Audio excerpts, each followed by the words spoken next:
Okay, so I know it's been a minute, but it's really hard to come up with ideas when I'm like usually saying the same thing over and over again. But I actually, I'm really excited to talk to you about this.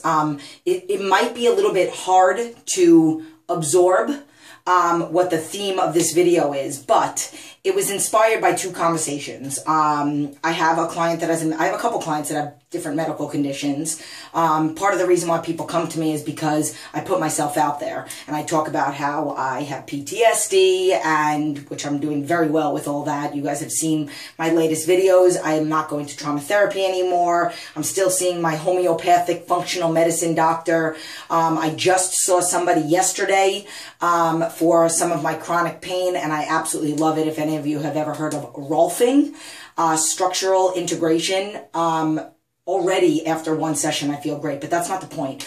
The point of this video is a conversation that I actually had with her, and it came after a conversation that I had the other day, or maybe it was, I don't know. But here's the situation, and this is what happened, the two different conversations. The client that has a medical condition made a comment to me about how she is afraid that she's going to deteriorate, or specifically, that's what she said, in reference to what her condition is. I'm not going to say what it is. And then this person, the woman that does the rolfing, she was asking me questions about myself, and then she asked me, and I told her about how I have Crohn's disease and colitis, and she said, oh, I have Crohn's disease also, I'm in remission, or whatever, and we started talking about things. And then she said, I have a family member that, two family members that have it. I have it, it runs in my family, and both of them died from it. Now, here's the thing. I always thought that you couldn't die from Crohn's, that you just die with it. But I kind of had a feeling in the back of my mind that if this condition gets really bad, it only makes sense. But here's the thing. I never allowed myself to think that. And then literally, the thing that popped into my head with the two conversations is what I told my client is you don't have to be that statistic. There's that motivational video that I always talk about with the guy that went to 1 million different doctors and they told him he'd never walk again and all that other stuff. And in reference to her condition and in my condition, I could have heard what that doctor said, what that woman said. And even though she was just striking up a conversation with me, I could have, if I was somebody that wasn't at peace with what my condition is, and that's one of the main functions of this video. If I wasn't at peace with my Crohn's, and if I also haven't come as far as I have with it, then I would have been like distraught. Oh my God, I'm going to die from this. Oh my God. And the same thing that happened to that other client. Like whenever this particular person's in pain, it's like he or she thinks that it's just a downward spiral. So here is what my thing is, and I've said this before in videos, but I actually want to say it in a different way, and I know it's going to be hard to wrap your mind around, but I truly believe, and there's a little bit of an extreme to it, it depends on how bad it is, but I truly believe that every medical condition, and anybody out there that has any kind of medical condition, I believe it is an unbelievable motivator. Just like I talk about Tony Robbins and Awaken the Giant Within, and that if you link enough pain and enough pleasure to something, you're more likely to stay strong. Like I say, I am blessed. Thank you for giving me Crohn's disease, because if I didn't have it, especially with my eating disorder from childhood, I literally, or from whatever, older adult, where it really all came out, and I truly believe that I needed that motivator of not wanting to be in the hospital, not wanting to have a Crohn's attack, after doing all of the research and at the same time getting certified in personal training and getting specialty certifications in nutrition and all that other stuff, and then just doing outside homework and reading about metabolic dieting and dieting for conditions and blood type dieting and all that other stuff, even though I hate that word. I truly believe that my Crohn's was the motivation to keep me fired up to the food. I tell my clients, you want to be in good shape. And another conversation that I was having was also about how, you know, people judge me all the time. I'm at a restaurant and most of the time I try to wear stuff to cover myself up because I might place a special order and be like, I have a medical condition, and they'll practically roll their eyes at me. Yeah, bullshit. Ooh, I I said a bad word, bullish. But literally, yeah, right, okay, you have something. And they don't believe you because I don't look like it, because I refuse to allow myself to be that statistic.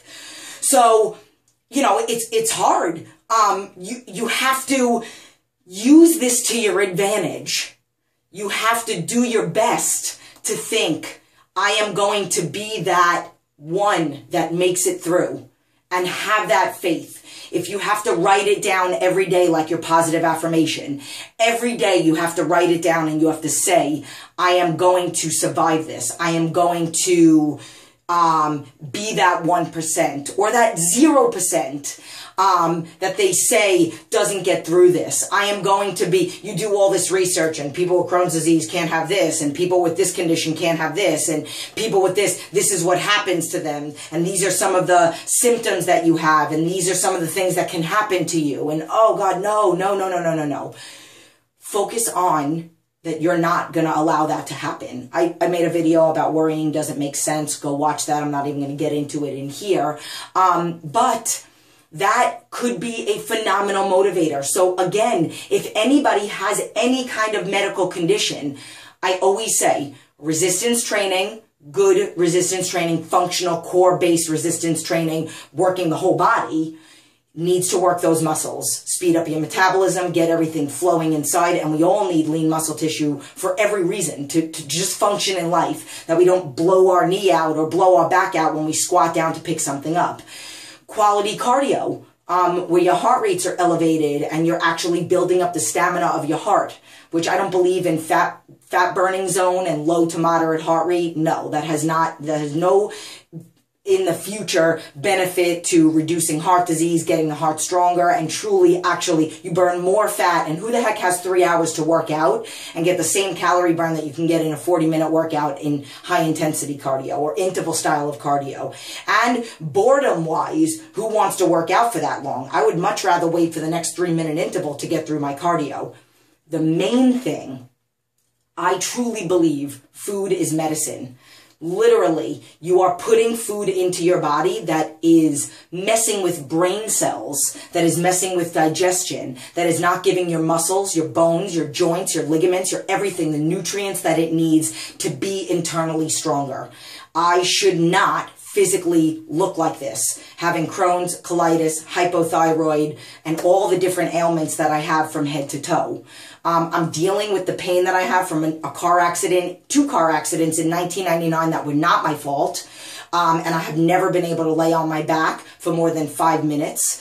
And it's finally starting to come together, which is ultimately the reason why I decided to go to the doctor. But, and people ask me all the time, do you take any supplements? And I'm honest. For the past 8 months, I have been all homeopathic supplements like boswellia for pain and serapholine or something, and that one has to do with memoractin, and all those things have to do with like memory and pain, but they're all natural. I take essential oils, which I take in drops, flower essence, but I've never, omegas, digestive enzymes, probiotics. This is all stuff I've recently taken, but to get myself in shape, I never took those. Like, after having my son, and when I first got out of the hospital at the age of 23, like, I never took any of those things. I literally just ate super clean every day, and my motivation was that I don't want to be sick.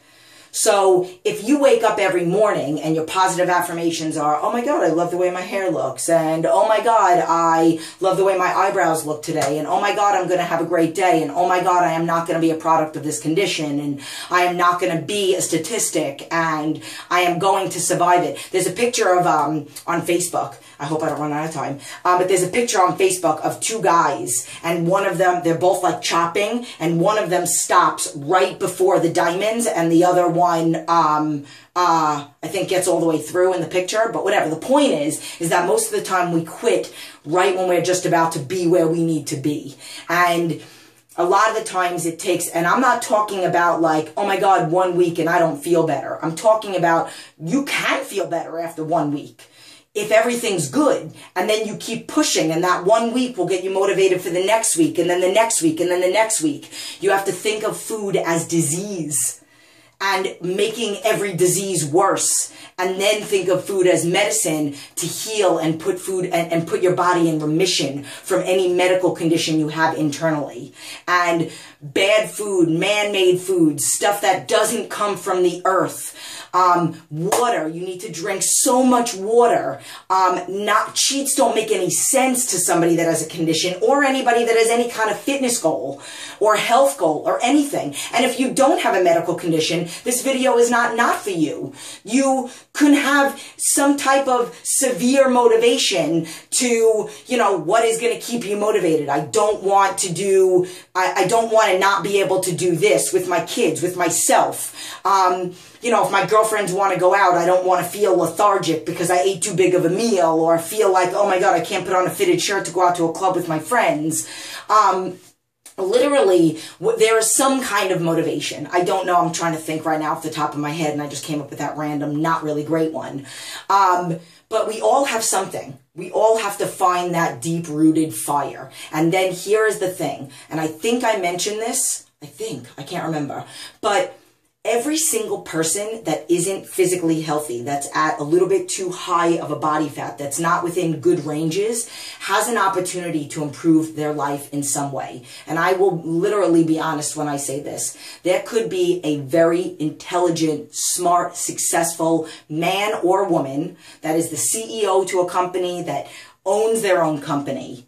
And you think, oh my God, but they're totally fine the way that they are. They could be that much better if it was coupled with them being healthy. You could see the CEO of a company with a huge belly, and I can bet you, literally bet you, and you have no idea what people's home life is like, or home life is like, or anything like that, but I can guarantee you that if that was reduced and he was overall a general healthy human being, putting no man-made food in his body and all natural stuff and organic and good proteins and good vegetables and carbs at the right time of the day, and he physically moved, I can guarantee you some aspect of his life will be better. Maybe he'll sleep better. Maybe he won't, maybe his opportunity for something in his job will be better. Maybe he'll have, and literally somebody said this to me when I was a fitness manager at Bally's, they say that if you have an A for job and an F for home, you have an F. If you have an F for your job and an A for home, you have an F.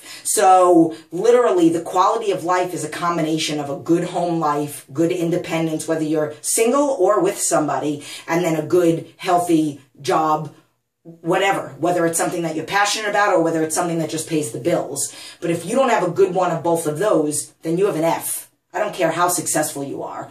And there are so many celebrities out there that are proof, and unfortunately, they're so, like, you've seen stories, I'm not even going to bring it up, but about people that, oh my God, but he was a celebrity and he was this and he was that, and who would have known that he wasn't 100% feeling great, that he wasn't like enjoying the whole journey of life. But getting back to that example, that particular person might be the most successful person, and maybe he works 16 hours of the day, and those other 8 hours where he's maybe sleeping 6 of them and the other 2 he's miserable. He's not doing anything for his health. He's not enjoying his success. He's not sharing it with somebody. He doesn't have a good relationship with the person that he's supposed to be sharing it with. That's what I mean. Like, whether you're phenomenally successful or whether you're on your way to being successful or whether you're trying to be successful, you are not a product of your past. You are not a statistic of what it is that you're going through. Your medical condition does not have to hold you back. And you don't have to be that person. Oh, I feel so bad for her. She has Crohn's disease. Don't feel bad for me. I'm super happy. I'm glad I have that bad boy, because if I might not be making this video right now. I might be eating Cadbury eggs and Tostitos if I didn't have Crohn's disease. I might be eating a gallon of ice cream. I might justify eating bad food on the weekends. And then my son might not be the healthy kid that he is, screaming and excited about eating a bag of chicken and carrots. That, we might not have all these different really great things that we do as a family, on a Tuesday night. Tonight is my night off from the studio. I'm going into the studio to train clients. Then I have a coaching call in the middle of the day. Then I have a bunch of errands to run. Sometimes Sometimes I do jiu-jitsu. I'm not going to go today. I'm giving myself one more day rest after the Rolfing because she told me to give it 24 hours. And then Tuesday night is my night that me and my husband go to CMT Athletics in Oakland. My son does Muay Thai while me and my husband work out in, they have like a back area where there's weights. And then my son brings his homework, his coloring books, and his snacks, which are almost always chicken, strawberries, carrots, or whatever. And then me and my husband do boxing as my son sits there and watch us. And then we go home. We usually go to Andronico's. We get a salad, and then we come home. Life could be that for all of us, you know? And that's my Tuesday night. Every other night I'm going back to the studio. You know, sometimes I have 3-hour coaching calls in the middle of the day. But that's not the point. The point is about what this video is supposed to communicate to you. And that is finding that fire in whatever it is that you have, and you do not have to be that sick person that looks sick or that is sick. I'll be that person that people want to judge. I don't care. I'll order my special order of mahi-mahi and plain vegetables and let that girl walk away and be like, yeah, right, she's got Crohn's disease. Okay, whatever. Because you want to know what? She's not happy with her life, which is why she's judging me. Because that's ultimately like the 4 agreements, one of the books that I swear by.